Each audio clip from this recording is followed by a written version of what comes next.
Hi friends, welcome to Wisdom from His Word.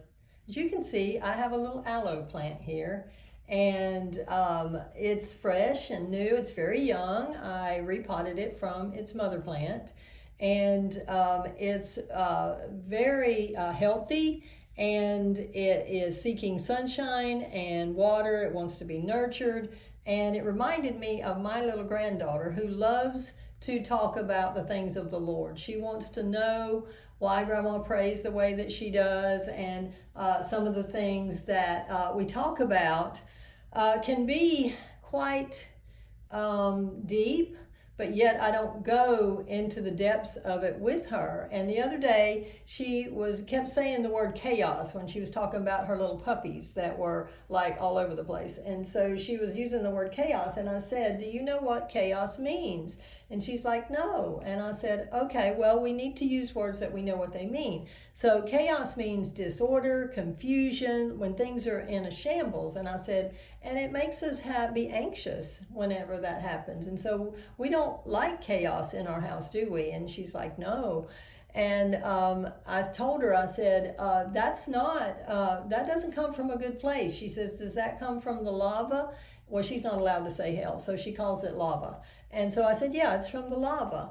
Now, in my own home, I command the spirit of chaos to leave, and I invite the Holy Spirit in to bring order, clarity, and peace into my life. But do I expect her to do that in her home? Of course not. Her mom will do that. And so I explained to her that to use that the puppies are excited, or they're rambunctious or something like that, if she wanted to use those words, but don't use the word chaos, because that's kind of not what we want in our house. And she said, "Okay." And so of course she wanted me to talk more about it, and I did, but not to the point where I expected her to do something about the chaos. Chaos can bring it is confusion. It brings disorder, a pestilence. If you have an outbreak of bugs or any other kind of insect like ants or anything, you have an outbreak. This may sound ridiculous to you, but trust me, it's not. It's part of chaos. And so command chaos to leave your home. Do the necessary things that you need to do. But I have heard of people doing everything they can and they still can't get rid of it. Well, they need to get rid of the spirit of chaos and get it out of their home. Ask Holy Spirit to bring in peace, clarity, and also order into their home, because the natural order of things, ants and things like that, are for the outside. We live on the inside. Okay, so anyway, friends, this little aloe plant has a lot of potential. And again, it reminds me of my granddaughter who has a lot of potential. Now, the more mature, as you can see, the mother plant, the more mature ones, then we can absolutely help the younger ones to grow and all that. But whenever we see them, we need to understand that the little ones, all right, so with aloe, when you use aloe, you have to break a piece off.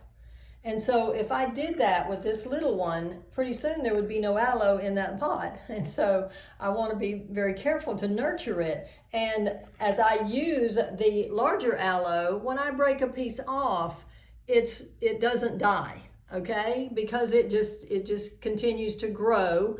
It's more mature and it continues to grow. So we who are mature in the Lord, let's make sure that we help the little ones to grow in their knowledge, but that we don't expect them to be able to do the things that they will potentially be able to do later in life, after the Lord has nurtured them with prayer and the Word and His presence. And so let's show some grace.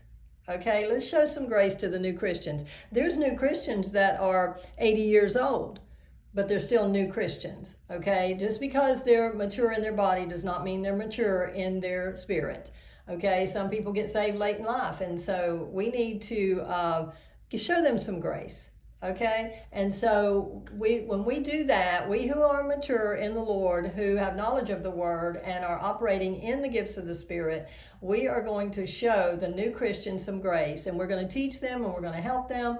But when they make a mistake, we're going to guide them in the right direction, and the Holy Spirit will help them to know the truth and be set free from any error. Okay, so let's do that, friends. Let's help them along, and so not only they will be blessed, but we also will be blessed.